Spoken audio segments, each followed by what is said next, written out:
Hey there, good morning YouTube. It's the Gare Bear here, and today we are coming from the inside of my C7 Corvette Stingray. The focus of today's video is going to be on removing the center console here inside of the C7. But yeah, so there's a story that goes with this, and pretty much this weekend my mom was with me and we were running some errands and we went to go get some coffee, and I didn't realize that the top of my cup of coffee had some residual, like, I guess coffee left like on the top of the lid or something. I have no idea what the hell they were doing when they were making my drink. And so we were kind of driving around and I had to make a sharp turn to get into a parking lot for where we were going. And literally, it looked like a lot of coffee just spilled right out of the top of my cup. So the cup was here. And it literally, all I saw was this like flood of coffee pool up into here. It pooled all over into here. It was running all over like the display where it shows what gear you're in. And there's a pool of coffee there. And I was like, oh my God, I cannot believe that just happened. And then the worst thing happened. It got worse. So there was a pool of coffee there. And all of a sudden I noticed this whole like reservoir of coffee started going down and down. Like, where's it going? I thought it might like start pooling down here, getting all over my carpet, but really I don't know where it went. It's somewhere underneath the center console. So pretty much, here, I'm gonna spin it back around to me now. Sorry. Okay.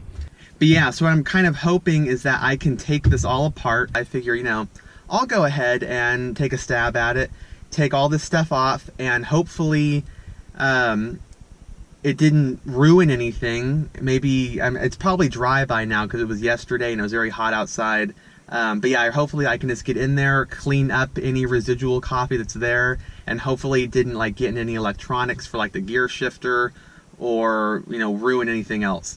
So I'm gonna go ahead and show you guys what we need to take this apart, and then we'll just kind of document everything and keep your fingers crossed that everything's gonna be okay. Okay, let's get started. But first, I'll go ahead and do a little overview kind of everything that we're going to do, and then I'll go into more detail as I actually do it. So, spinning it around. First thing first, we're going to take off this console lid, and that just takes, it's like 3 Torx head screws there. So we'll take that off, and then I was reading online, I guess you can like spin this collar, and this frees up. I don't know how that works, but I'll figure it out. You spin that collar, I guess, and that like frees up the actual gear lever, and you can kind of get that out of the way or something. And then this whole side panel, the leather that goes all the way like this, is just held in with some retaining clips, so you pop that out. And then the very last thing is you actually pop up this whole, all the aluminum and these like buttons and stuff and all this plastic up into here. That's all one piece, and I guess you just kind of lift all this up, and there's kind of like a flat area underneath that, and I'm hoping that is where the coffee pooled. So let's go ahead and keep our fingers crossed, and let's get started. Woo! Okay, so first off, I really wasn't trying. I kind of just wanted to see like how firm this was on, and this panel came off really easy. So I'm just gonna kind of finish it off, and yeah, here it is. That's free. So I guess I took this one off first, if you guys are kind of trying to keep track of the steps, and it's only held in with 1, 2, 3, 4, 5 retaining clips, so that was super easy. I'm just gonna go ahead and pop that in the back. Okay, so we got that off, and now I'm kind of curious if I even need to take off this door or not. Let me see. Let me put the camera down, and then I'll come back and I'll tell you guys whether or not you actually have to take off this door, or maybe we can just pop this up without. Let's try it. Okay, so I think I'm just gonna go ahead and try to give it a go, and let's see. So I'm just gonna kind of pull up on this corner. Oh, okay, that feels like it's coming up. See, so I'm kind of pulling up. This was the easiest corner to get over here where the different mode selector is, and then I'm just going to kind of work around the edges and pop it up slowly. Okay, so far so good. Sorry if this is blocking you guys, maybe I should have taken that off, but it's seeming like it's not really in the way. Well, I guess if all else fails, keep pulling. So it turns out you do need to take this off because this isn't going to come up. So let me go ahead and get my Torx wrench, take this off, and then we will continue on. Okay, so I'm back. I got my Torx little set thing, whatever. And so for this center console lid, it takes a T15. There's 3 of them holding that lid on to the hinge. So let's go ahead and take that out. Then we can continue on with taking the rest of the plastic that covers the center tunnel. And hopefully we'll see if there's a pool of anything. So now we can continue on. We've got all the parts. Okay. Ta-da! This is what you guys really came for. You wanted to see me screw something, or unscrew something, I guess. And so I also want to say, when it comes time to putting the stuff back on, specifically these 3 screws, I don't know exactly what this is made of, but some people were saying that this is just like a particle board backing or something. But, you know, just be careful. Don't over tighten, because you don't want to strip these, because then it's going to be floppy on you. And, you know, it might rattle or something, and that'll be annoying. But yeah, so let's go ahead. I don't know how hard this is. Does this like pop off or what? Oh, cool. That worked. Oh, okay, so I see what's going on. So see these, here, let me put this down a little bit. Here, I'm gonna put it on my lap. So on the hinge, see these 3 little pins.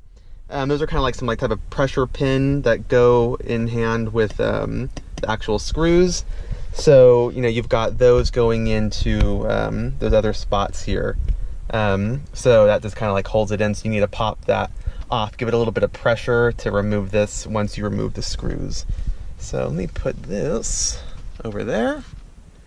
Now that we've got everything out of the way, I'm going to pry up on this again.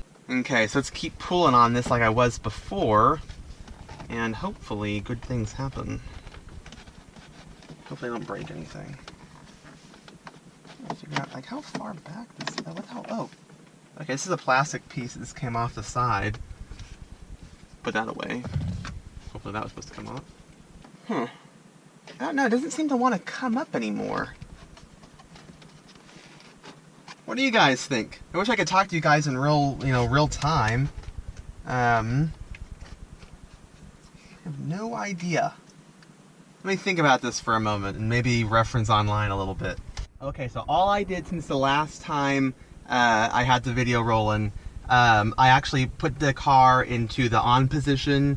I didn't start it though, so I kept my foot off the brake and held the start button for like 5 seconds or whatever, so I could shift it down. I put it into drive. I just need to give it some more wiggle room by moving the stick down a little bit. It allowed me to kind of move everything back with some more slack. And it still kind of wasn't wanting to go, but I pulled a little harder and it did finally come free. So I'm gonna take this, and you guys can see there's now a gap up here, and you know, I can just take this and this all moves fairly free, so I can kind of see in here. And I'm gonna see if I can move this out a little bit more and see if I can see any residual coffee. So I'll check back in a moment.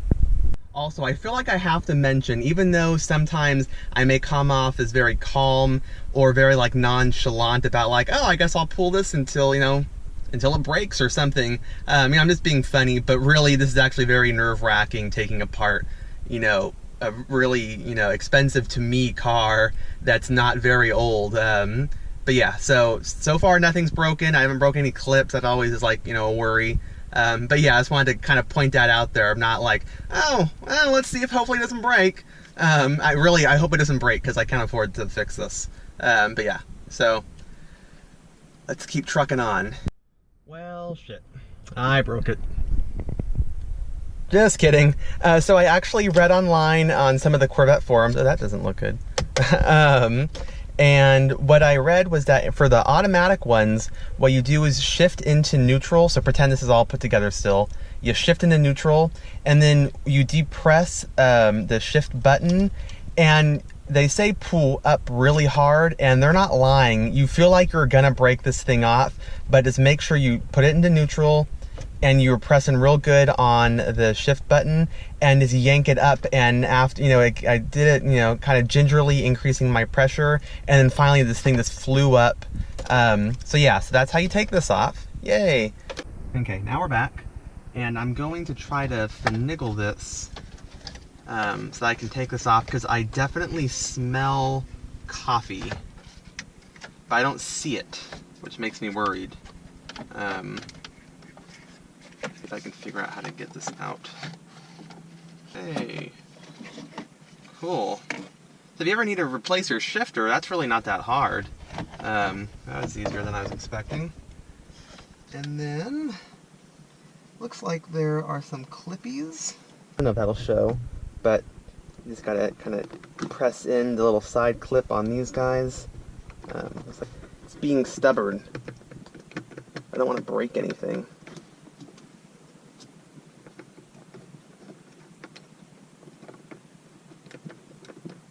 Oh, there we go. Okay. So now the only thing that is still attached is the cigarette lighter.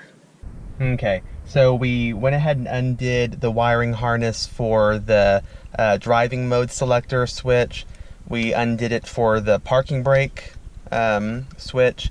And then the one for the cigarette lighter is one of those types of clips where it has it's like a little wedge shape, and then it kind of like clicks into like a little reservoir, like a little opening. And so I pushed in to give it some slack on that little clippy bit, and then I just used a flathead screwdriver and kind of shoved it in there so I get the point to put a little pressure so it could kick out. So that kind of was a pain in the butt. But if you look, it's free. So I'm gonna put this, run out of spaces. Maybe just shove this in the back. Yeah, don't mind this. That works. But now, so I can smell coffee, but the problem is I'm not seeing it.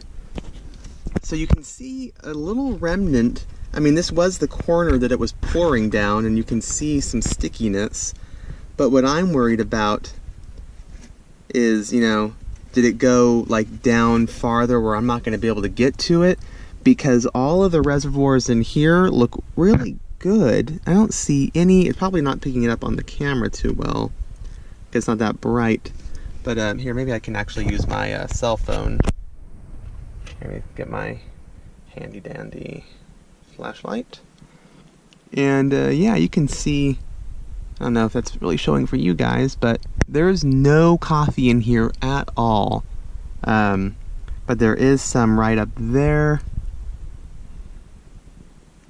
I have no idea where this went. That is so crazy. I mean, it wasn't like a lot of coffee, but it was sure more than a couple drops. I'm just really hoping it doesn't start stinking over time, because that'll really suck. But yeah, I'm not seeing it, so I guess that's it. So that's not really as fulfilling of an ending as I was hoping for, but I guess, you know, maybe this is still helpful for anyone that needed to take apart, you know, this whole center stacker rake. I mean, look at it. I mean, we've pretty much stripped this thing down. So let's do a little recap. So first thing first, take off the center console lid. You're gonna need your T something or other, T15. Take those 3 screws off and pop it off there. It's pressurized on there with these little retaining pins. And you're gonna take off that long trim piece that had 4 or 5 retaining clips. Pop that out. Then you're gonna start prying up over here in this corner. You're gonna go ahead and pry up the main plastic piece that is on here. And it'll start to come up, and then you're going to go ahead and take your shifter. I guess you can do the shifter part first. Shift it into neutral, depress the shift button, and pull super hard until it pops up. Then you can continue taking off the rest of that main plastic piece that's in here with the aluminum bit too. And then you're going to go ahead and take off your 1, 2, and 3 wiring harness connectors, and you can go ahead and remove that whole piece. And there you have it, you're back here. So I was just in the middle of putting everything back together, but I figured I wanted to show you guys once again how to take off the A8 shifter. So I'm gonna spin it around. So we're in neutral. I have my foot on the brake. We're gonna go ahead and depress this guy, and then just pull so hard. There we go. See, you just pull straight up. I know that the sounded not that great, but yeah, it's pulled right out. You got to use a lot of force to get it though. And then when you want to put it back, you can just click this back down, like so. It just goes right back in, and then you can kind of, you can kind of feel where this goes back into place. And I kind of just kicked this back out doing that. Give it a little bit too much pressure maybe. Okay, and then you don't even have to press anything. You just, once you feel that it's back on, it just clicks right back down into place. And now we're back in park. Okay, so I'm just gonna go ahead and put everything back together. Also, one last pointer, when we're putting in this leather side panel piece back in, notice that on the front there's also, these are all like little retainer clip things, but this is actually like a little bracket clip. So this is a reason why you start pulling this, when you pulled this thing off, we've started at the back and not the front. Okay, if you started at the front, you would have broken that thing right off. And then when we put it back on, we'll just slide it back in carefully, and then that should line up nice, and we won't break anything, which is good. I hope that this video was helpful. Unfortunately, it didn't really help me, but you know, at least all this work hopefully will be useful to someone else who's trying to figure all this out. There's a lot of videos online showing how to take off the manual 7-speed shifter boot, but there's like no video showing how to do the auto, and a lot of people wouldn't want to pull up as hard as I had to do. But yeah, once again, I just want to say thank you guys so much for watching. If this was helpful for you in any way possible, please give it a thumbs up. And if you liked watching me do what I was doing, go ahead and subscribe to the channel. And also, you can follow me at Instagram, I should say on Instagram, at GareBearVillegas, link in the description below. But yeah, so I hope this was helpful, or at least amusing. You know, there's not, like I said, there's not a lot of videos showing how to take apart, you know, all this stuff, especially with the automatic shifter is a little bit different than the manual. So that took a little bit of legwork trying to figure that one out. But yeah, you know, didn't find the pool of coffee I was looking for, but, you know, at least I was able to clean up some of that mess. So I feel somewhat satisfied with my job. But I hope you guys have a great day, and thank you for watching, and I will see you next time. Also, F you, Starbucks.